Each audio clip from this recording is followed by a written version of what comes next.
morning, everybody, and welcome back to another episode of KinawayTV. However, this episode is special as we are hosting today a discussion on behalf of the First Australians Chamber of Commerce and Industry. Before we start, I'd like to acknowledge the Kulin Nation as the traditional owners of the land on which I am coming to you all from today. I'd like to also acknowledge the traditional owners of the land our speakers come from today, as well as the traditional owners of the land that each and every one of our viewers are tuning in from, to pay respect to all our elders past, present and emerging. I'd like to also extend that respect to other Indigenous peoples who are present this morning. I'd just like to also take a moment to remind our viewers of the support service the various Aboriginal and Torres Strait Islander Chambers of Commerce and business networks provide to our members. So please do reach out to your respective Indigenous Chamber of Commerce and business network to find out what service and support they can provide to you as a member. And finally, there are plenty of webinars on various topics available on the Kinaway Facebook and YouTube channels, as well as our other members' Facebook and YouTube channels. So please feel free to jump on at any stage and make yourself familiar with the content. Along with the webinars and support packages mentioned, our Indigenous Chambers of Commerce and business networks are still offering the usual forms of business support for our members. So if you feel you may need assistance or support of any kind, please feel free to get in contact with the Indigenous Chamber of Commerce and business networks in your state or region. We're pleased to be hosting this national episode where the 2021 National Closing the Gap Day was held yesterday, the 18th of March. The goal of this episode is to allow our audience, both Aboriginal and non-Aboriginal, to better understand where we are at in closing the gap between Aboriginal and Torres Strait Islander people, specifically in the area of business and entrepreneurship, which is a key component of the 2020 National Closing Report, Section 9.2, Indigenous owned or controlled land and business. This morning's webinar is a discussion around what progress has been made since COAG, the Coalition of Australian Governments, agreed in 2007 and 2008 to close the gap in Indigenous disadvantage. What is the current Indigenous business environment in Australia, and what are the possible changes that could come in the future as this area grows? Discussing this topic, I'm pleased to welcome from the various chambers of commerce around Australia. We have Debbie Barwick, chairperson of the First Australian Chamber of Commerce and Industry. Deb Barwick is an award-winning Aboriginal entrepreneur and business owner who believes that Aboriginal people themselves are the solution to social and economic parity, and that enabling Aboriginal leadership regionally, nationally and globally is a strategic and wise investment towards a stronger Australian economy and nation. Having dedicated much of her working life to supporting the aspirations of Aboriginal entrepreneurs to establish and grow sustainable enterprises, Deb is most passionate about the value proposition of state and territory Indigenous Chambers of Commerce and the First Australian Chamber of Commerce and Industry offer governments, business and industry to be truly progressive in their actions to increase purchasing from Aboriginal suppliers. Welcome, Deb. It's nice to be here today, and I'm really looking forward to having this discussion and I guess bringing a little bit more knowledge out there to our stakeholders that are listening about the valuable role that chambers are playing today and the difference that they're making to the lives of Aboriginal people in grassroots communities. So thank you for having me, Damien.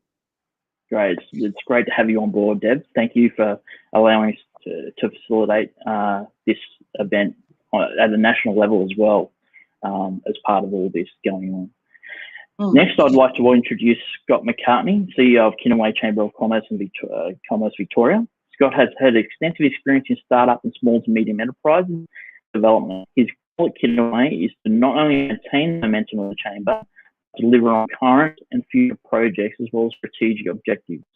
His skills involving establishment and growth of strong partnerships, problem solving and development, of team culture, making the ideal selection to lead the team at Kinaway. Scott is a proud Aboriginal man descending from the Wurundjeri people in the western region of Victoria, and his family have relocated back home to Victoria after spending the last 10 years in Western Australia. Scott is driven by the need to develop the Aboriginal business sector in Victoria. Scott says the path to true self-determination is ensuring that as Aboriginal people, we participate at all levels in the economy. Welcome, Scott. Thanks, Damien. Thanks for putting this together today. First of all, I'd just like to acknowledge the traditional owners of the land that I'm on. I'm on Boonwurrung country today, where I live, and yeah, I'd like to pay respect to the elders past, present and emerging. Thank you, Scott.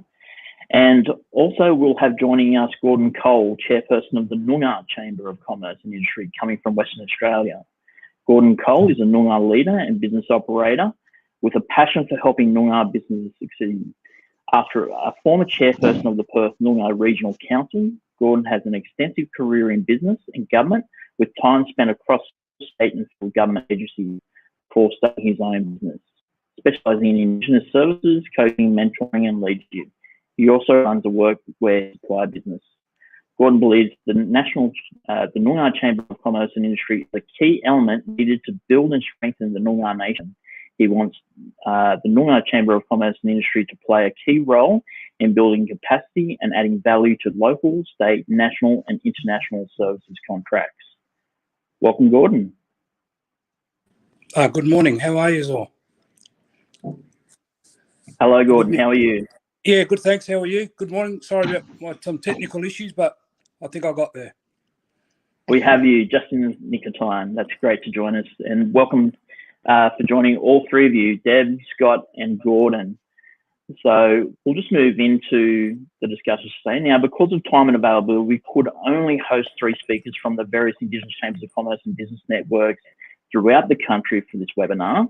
So we want to recognise also the other chambers and business networks we hope to have on in the future, being the New South Wales Indigenous Chamber of Commerce, the Northern Territory Indigenous Business Network, the Aboriginal Business Industry Chamber of South Australia, the Canberra Indigenous Business Network, South East Queensland Indigenous Chamber of Commerce, and the Townsville Region Indigenous Business Network. So let's begin the discussion. Deb, Gordon and Scott, thanks for joining us for this very special episode of the National Closing the Gap. So we'll just kick it off with you, Deb, if we could. Deb, you obviously have an extensive career in the Indigenous business sector. At a national level, where have we come from with closing the gap for Aboriginal and Torres Strait Islander businesses since 2007? Thanks, Damien. Oh, look, we've actually come a long way, especially in the last decade. I myself have been working in this space for 2 decades, and it's been an amazing journey of in the very early days where Indigenous business was not really it was not really an agenda item, you know, when our first chambers of commerce were established way back. And I think through that advocacy work of chambers and the results of chambers of commerce working with Aboriginal people on the ground, you know, it's actually been instrumental, I guess, in where we sit today as a very mature sector going forward, and where we are, you know, now talking or having the conversations about Aboriginal businesses in the supply chains of government and industry. So, you know, in the early days, you know, when we first set up our chambers, they were grassroots driven organisations. They weren't established by governments. And I think that's really important to remember. You know, our uniqueness is that chambers were established to support the needs of Aboriginal businesses on the ground. You know, wanting to have a network and a forum where they could grow their businesses in an environment that was cohesive to our needs as Aboriginal people, but that would also allow us to, you know, undertake that journey to become, you know, part of the wider business sector. And I think the other thing is there has been other initiatives established since the chambers or the chamber network has grown. But, you know, these are initiatives that have been supported or set up by governments, and they, you know, they generally got a different makeup, I guess, to our services that we offer.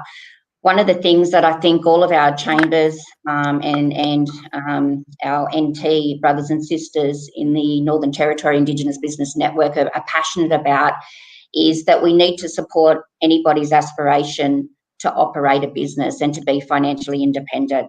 And I think it's a real difference for us. It doesn't matter if we're working with a micro business that wants to, you know, mow lawns in a local town, or run a butcher shop or a shoe shop or what have you, or whether we're working with a business that has an aspiration to be a national or global leader in business. Our chambers support anybody's aspiration, because to us that's economic development, and to us that's an impact, you know, for our people and our communities, and it's sustainability. I think the other important role of chambers is the part where we place ourselves, I guess, as almost a facilitator for enablement and for economic development. So today, you know, our chambers, you know, the Noongar Chamber online with Gordon and Scott with Kinaway, we're actually working with state and territory governments and industry to assist their capacity as in procurement and purchasing, to actually buy from Aboriginal businesses. And, you know, it's something that we realised, I know, in New South Wales a couple of years ago, that we were building all this capacity of the Aboriginal supply chain, but there was the big need for capacity to be built on the purchasing side or the procurement side, so that the engagement could actually happen. And, you know, we know that there are databases and things like that out there to, you know, for procurement people to go to, but it really is that relationship and that interaction that is critical to the sustainability of Aboriginal business engagement. If we don't have the relationship, if we don't understand the procurement and purchasing side and what their needs are and what their barriers are, or perceived barriers, then we can't, you know, we can't get to where we need to. But by working with both, we can build the capacity of both. And so I'm excited that we are finally building those relationships with our governments in the states and territories. I think where we want to take this a bit further through FACCI, through our national voice, is to get that, I guess, that equal engagement at the national level, or the Commonwealth level, so that we're actually understood, and that we're part of the Commonwealth government's engagement strategy when they want to inform their policies or their programs relating to Aboriginal business. And finally, I feel like I'm talking too much, but finally, I think the important thing to remember is, if we're going to have policies that work and programs that work, then they must be informed by the people that understand business on the ground. And, you know, for us, our whole model has been, it's fed by Aboriginal and Torres Strait Islander people running businesses, you know, up to our chambers, and then our chambers feed the national voice. So it's a great value offering to governments and industry, because, you know, this voice is actually informed from grassroots Aboriginal business owners. So. Deb, with that, the Closing the Gap report came out, come through in 2007. When do the Indigenous Chambers of Commerce and Business Networks actually start up formally? Yeah, so the first was in 2006. So before 1 year before that was our first chamber. And then very quickly following that, we started to see the rise of other organisations. We had, I think it was 2007, we had the Pilbara Aboriginal Contractors Association started up. And that's where they had a lot of Aboriginal contracting companies in the Pilbara wanting to win contract work with the resource sector, so mainly mining companies. There was the South East Queensland Chamber, I think, commenced around that same time as well. So where it all started, I guess, was a regional need. And then we started, like for us in New South Wales, we were getting calls immediately when we started our first regional chamber. Within a year, we knew that we needed a state chamber, because Aboriginal people were out there in each of our different regions in New South Wales, and they wanted that support and want to be part of that network. So, yeah, we've been around quite some time, and I think what's really significant is that we have created our sustainability. So we've been leading by example, the entrepreneurial journey. And I think, like our members, we understand what it takes to develop and operate a successful business. But we've certainly come a long way in that time. But we've still got a long way to go, and we've still got lots more to do. Great, thank you, Deb. And Gordon, similar to yourself, at a state level, where has Western Australia come from with closing the gap for Aboriginal businesses? Well, I think it's made some progress, but essentially, I think with the recent review and the reforming of the closing the gap, highlighted that there was only 2 areas that were being progressed, and other areas were considerably lacking. And I think the whole closing the gap, I actually called for the policy to be scrapped, to be honest. But I think, with the reform and what's happened in recent times, I think it gives a bit of optimism about how we can work together. I think Deb made a key point about relationships and how we develop that. And closing the gap is a beast. It's a really, there's a suite of policies and targets and reforms, around themes and other areas, which is, we have the our people that are advising federal government around that sort of stuff, which is fine. But I guess it all doesn't mean too much if we can't get community involved at community level, and business is no different. It's end of the day, people get into business. After a while, some of them progress.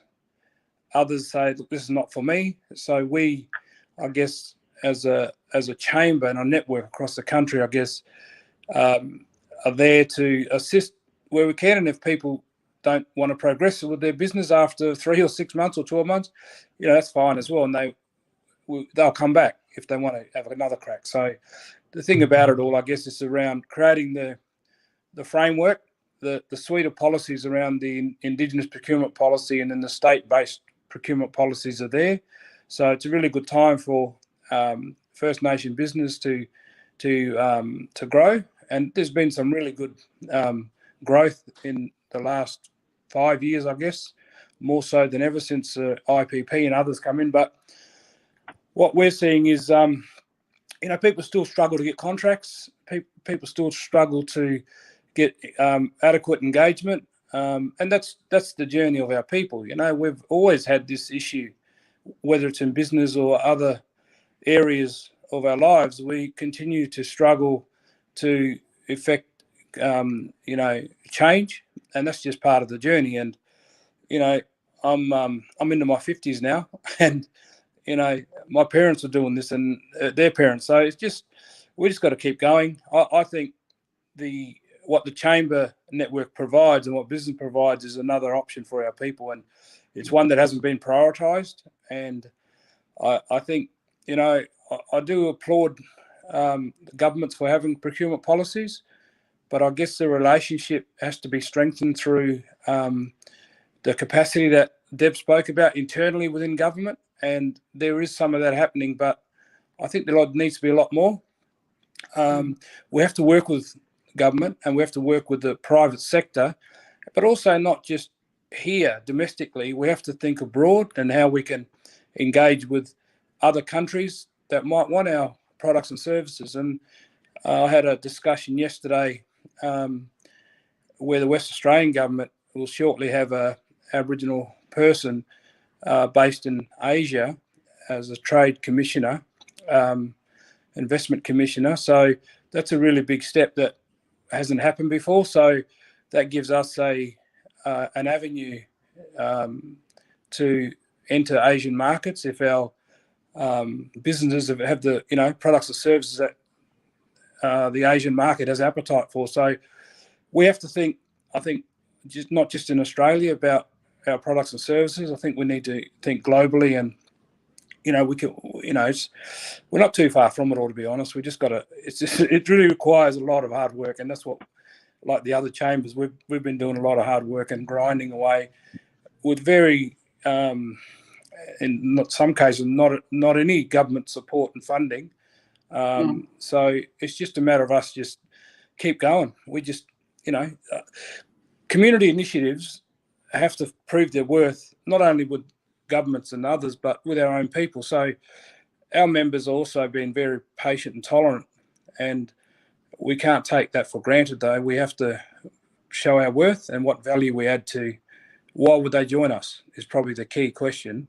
So it's about continually adding value to what we do so that our members benefit. And we're finding people are coming to us after they've exhausted other processes and they've said, oh, shit, we should have come to you first. And I've said, well, that's fine. I said, it's part of the journey. You know, we all have to work together. We've got to take a helicopter view of how we do this stuff. Fantastic. Thank you for that, Gordon. Scott, in your role, what is your understanding of where Victorian Aboriginal and Torres Strait Islander business come from to close the gap to 2007? Yeah, look, I think Victoria is probably far behind most of the other states in terms of Indigenous businesses. You know, I think, you know, when I started in December last year, so 2019, we only had 130 businesses that were registered with Kinaway, so it wasn't great. And when I think about the procurement policies, you know, with federally or state, you know, they're all aimed at bigger contracts and bigger organisations. And you go, well, what about those mum and dad businesses? What about that plumber? What about the person who's, you know, making a product or a food or something that, you know, where are their opportunities? And I think that, you know, Kinaway's only really been funded for the last 2 years. I think 2018 is when we got our first government funding. So, you know, before that, Kinaway was around for 9 years. And a bit like Gordon said, so the government hadn't enabled Kinaway to do the work that, you know, we do today. And, you know, the one thing I want to get across today really clear for people in other governments watching this is you need to enable your chambers in each state.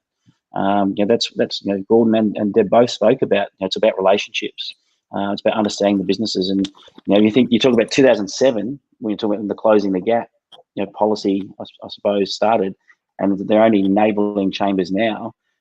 Says that we've got a long way to go. I read an article yesterday that Shelley Cable wrote around closing the gap and around employment. You know, that's only they've only closed the gap by 1.3% employment in that whole period of time, which is, I can't fathom that for the simple reason that the economy has grown so much. You know, when people forget about the Indigenous procurement policies and the policies around procurement from Indigenous businesses, what about creating wealth for us? It was about creating employment opportunities. And I think that's what's gone missing. And I think that's the work we've got to do now. So as our chamber, you know, we're doing some work with some of the you know, bigger businesses and trying to help them expand. But at the same time, we've got to support those mum and dad businesses. And I think that's where the chambers can have the most value in helping closing that gap. Thank you, Scott. Deb, we've talked about where.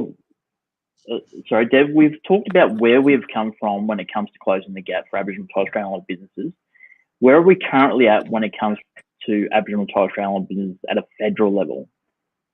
Yeah, so for those that are listening, the growing network of Indigenous Chambers of Commerce, states and territories actually come together in 2015 and established our peak body, First Australians Chamber of Commerce and Industry, and that was to actually provide us with the advocacy and a voice at the national level, so that we could actually have a bigger impact on where you know, government and corporate investment was going into. And we knew that, you know, there still is today, the $1 billion wave that I talk about so often of procurement opportunity driven by RAPs, driven by state and territory procurement, private sector, local government procurement, federal procurement policies. But there hasn't been an adequate investment into the supply side. So at the moment, you've got this massive demand, and then you have, you know, whilst we've got a maturing and growing and very capable in many industries sector, the numbers of businesses in each of those industry types or what have you are still relatively low. Okay, so the chambers really do, I think what we really need at the national level is for, you know, federal government or corporate or, you know, those stakeholders to actually enable, you know, our national focus, I guess, so that we can, our our state and territory chambers are enabled to do the job. I think that we're at a point now where, because we've all, to date and until very, very recently, some of us have had small amounts of state or territory funding come in to provide particular services. We've yet to see that at a national level, that valuing of this grassroots movement of what we know today is the Indigenous Chambers of Commerce, and that network is still growing with the recent launch of the ACT Chamber. I think that where we're at, or what I know at the moment, is we're more and more working together, our chambers, and really uniting our and sharing what's working for each of us, and what can we do to support each other. Like, for example, we each of us are now working with national partners who want to be engaging Aboriginal businesses or employing more Aboriginal people in their workforces at a national level. And the way that we can best help them is through our chambers in each of the states and territories where we all have operations. I think what's missing for us right now, and I think it's disappointing, because the chambers have proved that they are there for all the right reasons. I guess we weren't set up by government. We basically set up as Aboriginal people and businesses, and to fill a need. So it was a grassroots establishment, and it still very much is today. When there's not a lot of resources around, it's us that are finding and being innovative and entrepreneurial and developing more income streams so that we can stay afloat and meet the growing demand for Aboriginal people on the ground. I think what we need is for governments to not duplicate what's already there, because we see a fair bit of that. Each of us have all seen that. We see this duplication of something that's already there, rather than enabling these Aboriginal organisations who are, pretty much the experts in business. You've been around a long time, run by experienced Aboriginal entrepreneurs. For me, if I was a betting person, I'd be betting on the chambers. Do you know what I mean? Because I know I'd get a good return on that investment. And I think for what we've been able to demonstrate since our establishment, that sustainability and that, and still being and still growing, can you imagine what that would look like if it was invested in properly? So I think that where we're at this point in time is that we will continue to grow our national partnerships with the private sector.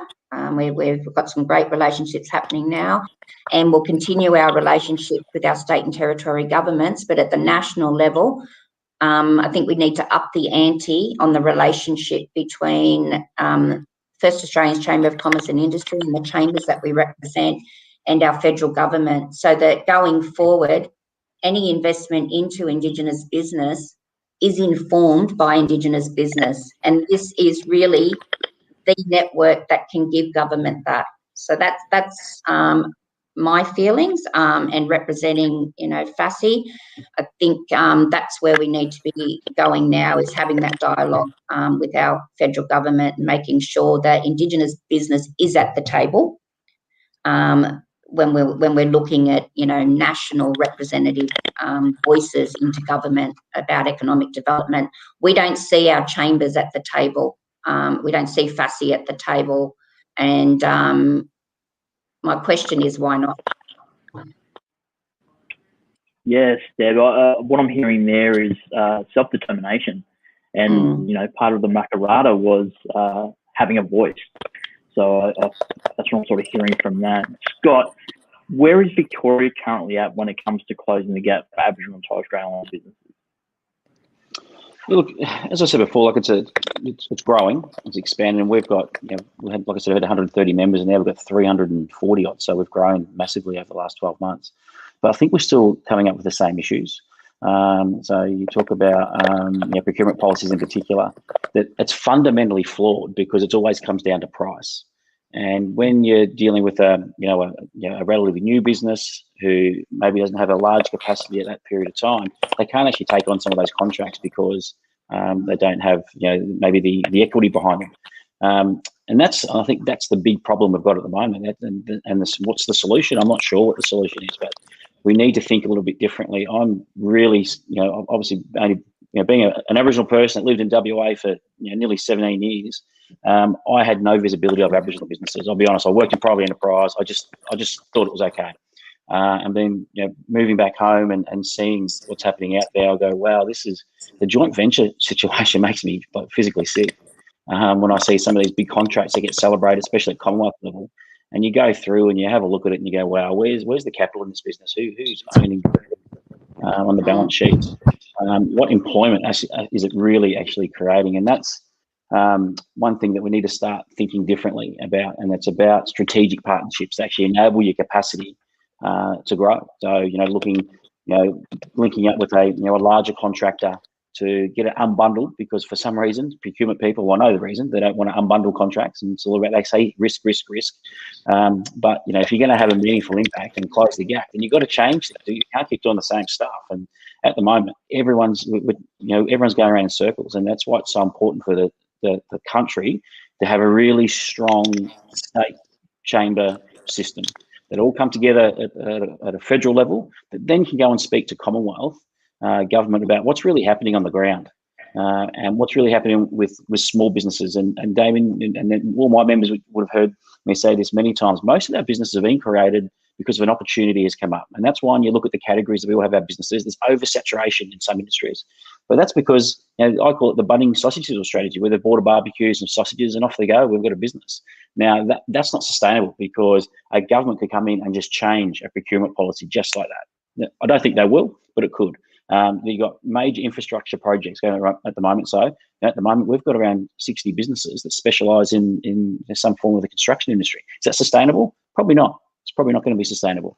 So it's about identifying those opportunities, getting that voice, that seat at the table with Commonwealth, that as FACCI can go to the government and say, this is what's really happening. Forget about all these $50 million contracts that are happening with these joint ventures that are owned, 51% owned by an Aboriginal person, but 49% owned by a big corporate. Forget that, because that's actually not enabling the owner to actually grow his business. We need to find ways to have these strategic partnerships, and we need government to back that, because every business, we did a survey of all our businesses, every business we spoke to about access to capital or equity was non-existent.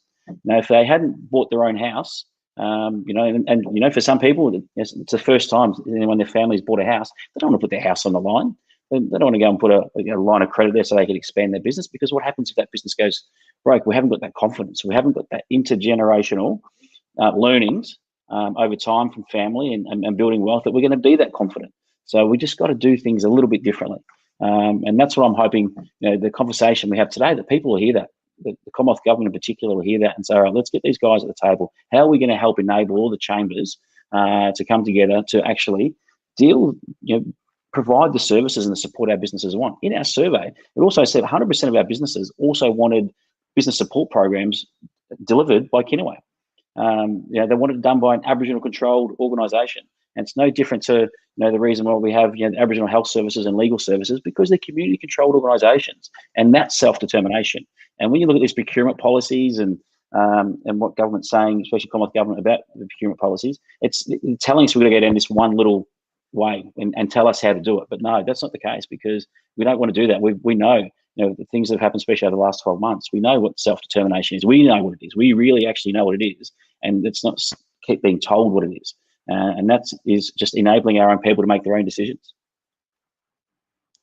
Thank you, Scott. I pick up on, where there are organisations pushing for joint ventures, and then there's the question from that, is that really creating intergenerational wealth as an outcome of that? So thank you. Yeah. Gordon, where is Western Australia currently at when it comes to closing the gap for Aboriginal and Torres Strait Islander businesses? Well, there's some real attempts to try and engage in this space with our business sector, but I I think people don't know how to do it. And they don't have the confidence in our sector. I just, like, even with my own business, when I walk into a conversation, I can see on their faces and their body language that they got this risk. I got a question mark sitting at the top of my head in a meeting, and we feel that. Blackfellas, we know intuitively when people are in your corner or not, or whether they're going to give you an opportunity or not. It's just, within the first few minutes, if not 30 seconds. And I think that's the perception and what we have to continually remind ourselves is the history of this country and how our people were denied access to the economy. And it was only through that 67 referendum that gave us access to the economy, which is 54 years ago this year. So we're very recent participants in this economy, and even more immature, I guess, in terms of our businesses accessing major government contracts. And I hear what Scott said about, those big 50 million, whatever contracts. And when you've got procurement or when you've got policies that are about money, you will get spectrums of corruption. People follow money. And what we have to be mindful of is that people will look for an opportunity and they will tack onto an Aboriginal person or business and try and leverage that relationship to better get resourcing and financial outcomes for themselves. That's human nature. That's what people do.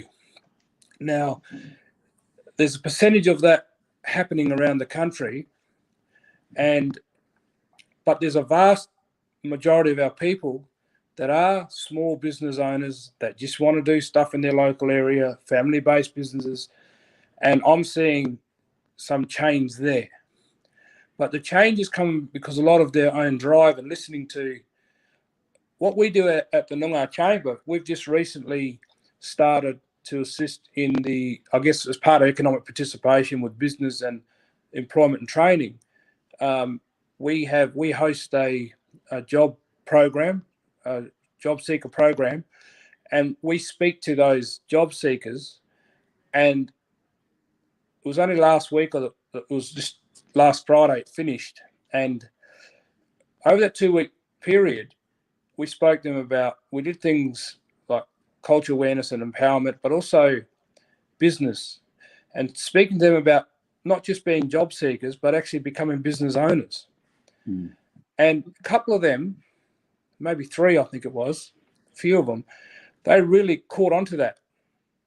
But they never had a conversation before about business. They didn't know what business was.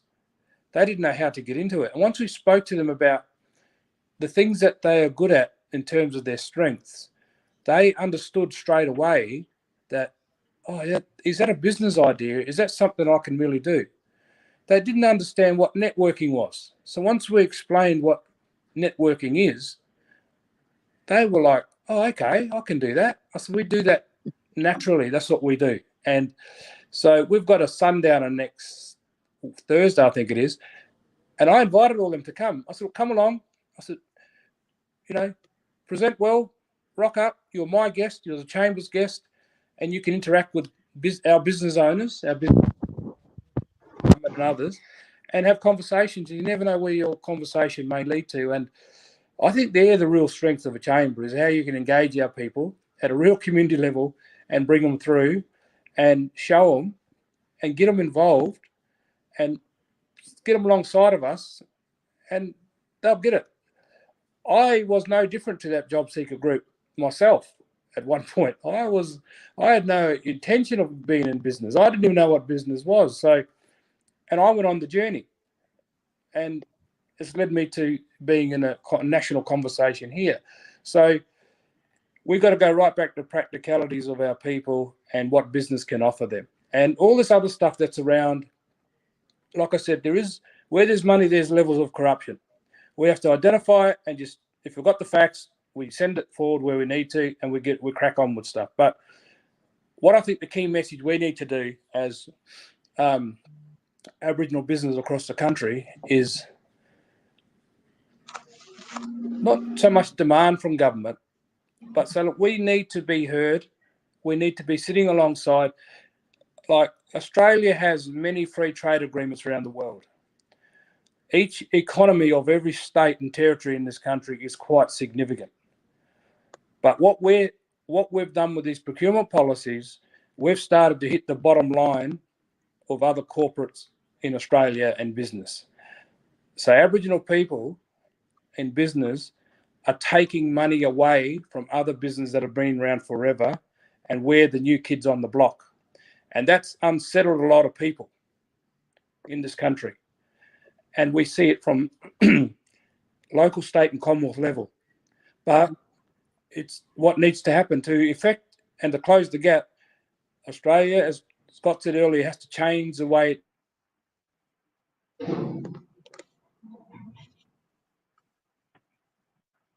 Sorry, Gordon, I think you froze on us there. So we'll just come back to you at a later point. We'll just continue on. So, Scott, from within Victoria, where do we want to be taking the Aboriginal business in the future, where the respective state and federal governments are working with their Indigenous chambers of commerce or business networks? Yeah, I think it's about sit down, have an open and honest, transparent chat about where things are at. Because when you speak to corporates, you talk about they want to give big contracts to Aboriginal businesses, but then it comes down to pricing and the capacity of an Aboriginal business to do that. So some work needs to be done around capacity building of Indigenous businesses. I think the capability stuff is almost there. And that's that's been driven by obviously the investment in infrastructure projects and so forth. But it's about how do we help businesses scale up, and that's the conversation that hasn't happened because Commonwealth government was very clear: just do a joint venture, just do a joint venture. Well, that doesn't necessarily work. That's not self-determination. So it's about how that conversation about how we can actually help us scale a business up, how we can grow their capacity, and it's not by handouts. Like I talk to our businesses all the time. They don't want handouts. They just want opportunity, and they want scalable opportunity. They don't want to meet the minimum targets for a corporate or government. They want to exceed those. They want the Aboriginal business to be used because they're good at what they do, not because they're an Aboriginal business. And I think that's the conversation we'd have. We had a black coffee, a morning tea in Geelong on Wednesday, I think it was. And one of the businesses that was sitting there and talking about how they've been engaged to go on a particular panel, but when they applied for it, to go on this panel, they said, "Oh no, we've already got an Aboriginal business on that panel." Like, are you kidding me? You've already got one, so why can't they be on it anyway? Because what she was talking about, she provides a lot of education and support to employees. So she goes, I'm white as well. So I've got skills that aren't just for black fellas. I've got a whole culture and history. Yes, I'm very proud of, but I can do that to any of your staff. And I just thought that means we've got a long way to go.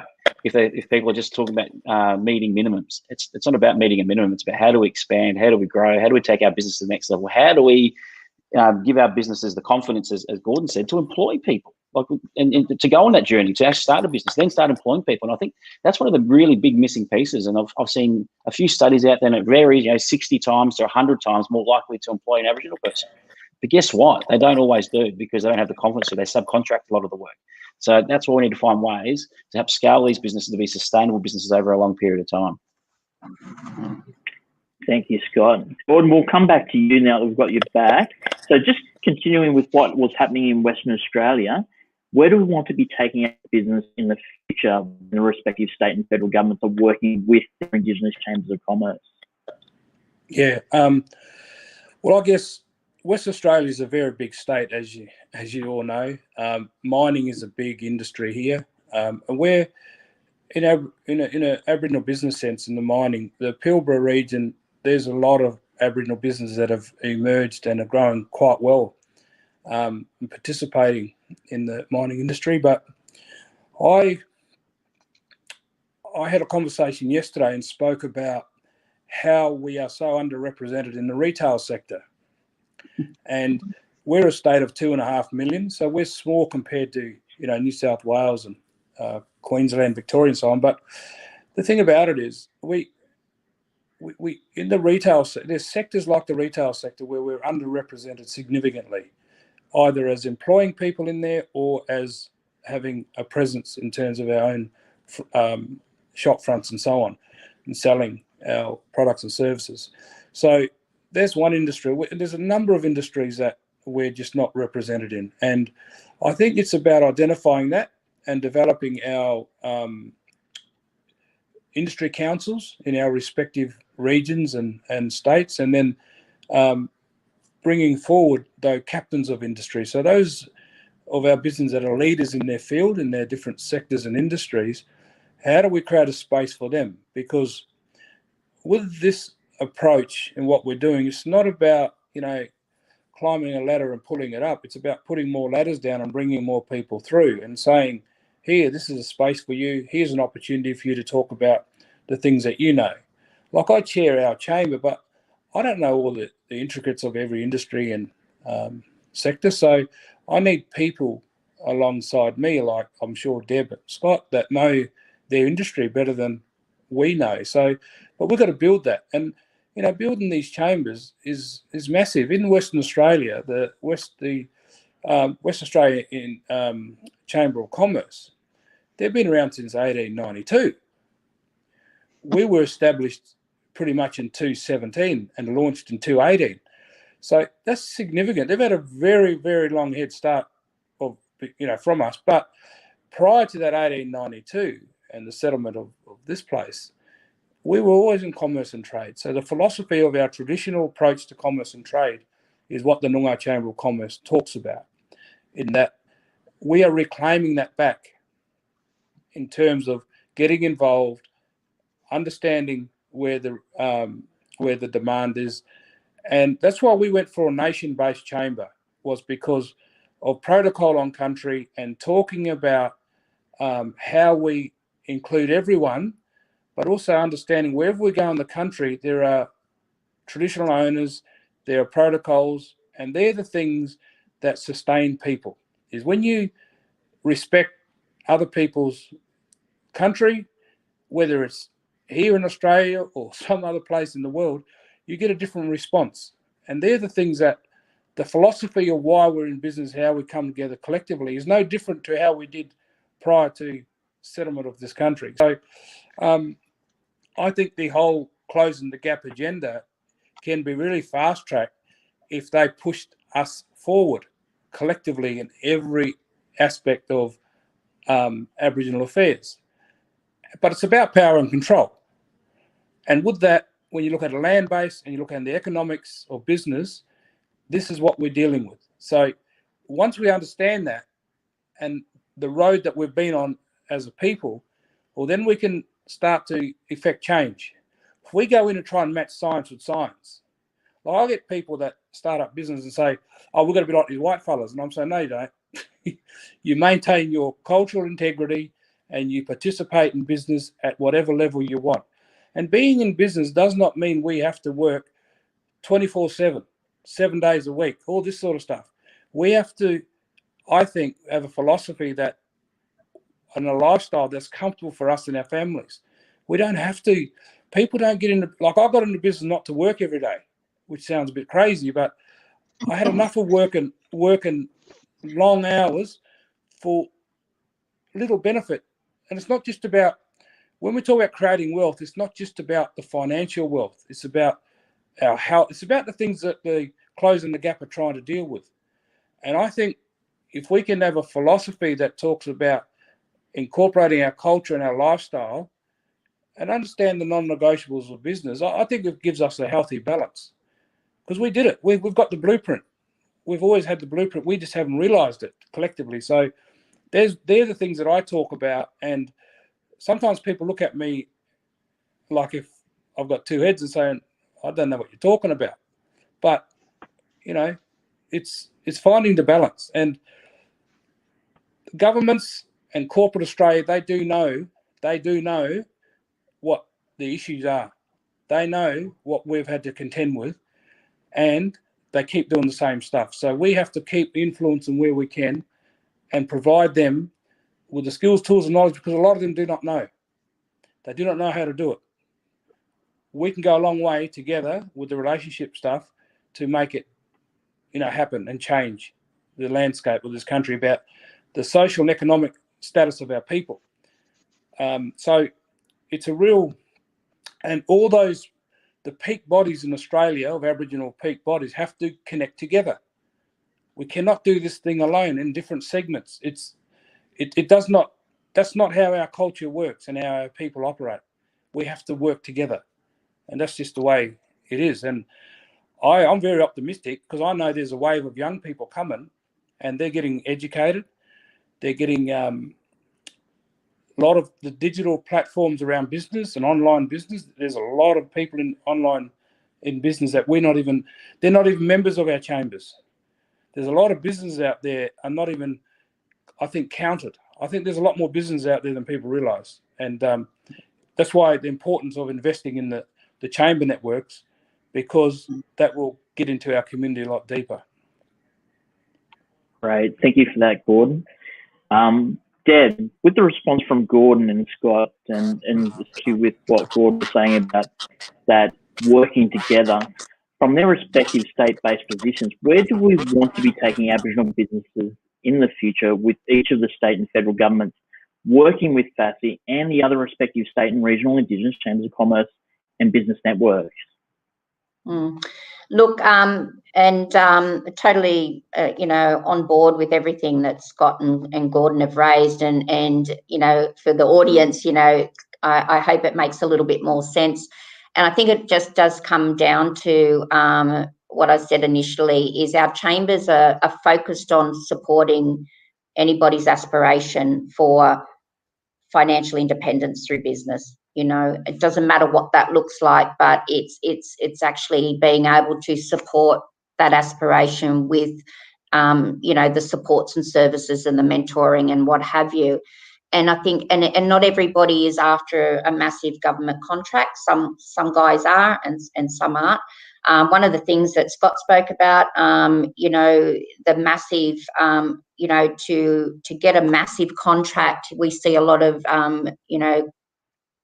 quick joint venturing, and there's no real control, from the Aboriginal party. That's not going to bring us the impact that these procurement policies were put in place for. If we're going to cheat our way through, then, when the policies disappear in 5 or 10 years or what have you, then we're not going to have made a difference. Where we're going to make a difference for our people, and where we're going to create that parity for Aboriginal people to be participating as business owners in Australia, is going to come from us being able to invest in organisations like our chambers so that they can support that individualised aspiration, whatever it looks like, and build capacity of our businesses to be competitive in their industry. The work that we do in building capacity, we work with our businesses on the sustainable development goals and, and ensuring that they're competitive players, but there's still a lot of growth to happen. What I would like to see happen from a national point of view and for a state and territory point of view is for government and industry to come and have the conversation with FACCI in our chambers. We are very much the solution for you if you are serious about engagement of Aboriginal businesses and having an impact on employment, and then having a broader impact on the economies of Aboriginal people and communities, and doing something that's good for the whole economy. Then the way to do that is to actually work with us and be willing to address, the real barrier, and the barrier being capacity. And sometimes that's going to take a bit of internal work, whether you're a corporate or whether you're a prime contractor or what have you, or whether you're a government department it's going to take that willingness to actually listen and be willing to change the way our behaviours so that the procurement is sustainable, so that the support that we put in place creates sustainability. for us, sustainability means that when the policies aren't there anymore, that Aboriginal people are part of the economy like everybody else, you know, and then that, you know, the closing the gap agenda, you know, my vision is that when we can achieve that, the significance of that will be very much demonstrated in the closing the gap reports going forward, because it's obviously, you know, being participating in the economy at that level is going to reflect in all of those other indicators for us. So I think that's where we need to be. We need our listeners to get in contact with us, and let's start having the conversation so that we can all together get this right. Don't duplicate. Don't go off and do your own little thing. Come and actually enable Aboriginal organisations that are in this space. I'll leave you with that message. Thanks, Damien. Great. Thank you, Deb. Deb, Gordon and Scott, I'm sure our audience found it incredibly insightful to hear, learn and understand about the impact closing the gap is having on Indigenous business at a national level. I'm sure the viewers have a better appreciation of where Aboriginal and Torres Strait Islander businesses come from, where we are currently at and what the future could be. So on behalf of our audience and all our respective members throughout Australia, we would just like to thank each of you for joining us this morning. So thank you all, guys. Thanks, Damien. Thanks, everyone. Thanks, Damien. Thanks. If you'd like to learn more about your respective Indigenous Chamber of Commerce and Business Network, then follow the links in this post. Until then, don't forget to leave a like on today's video. Thank you again to all who joined us today, and we hope you have a good weekend. Thank you, everyone. Bye. Thanks, Damien. Bye-bye. Bye-bye.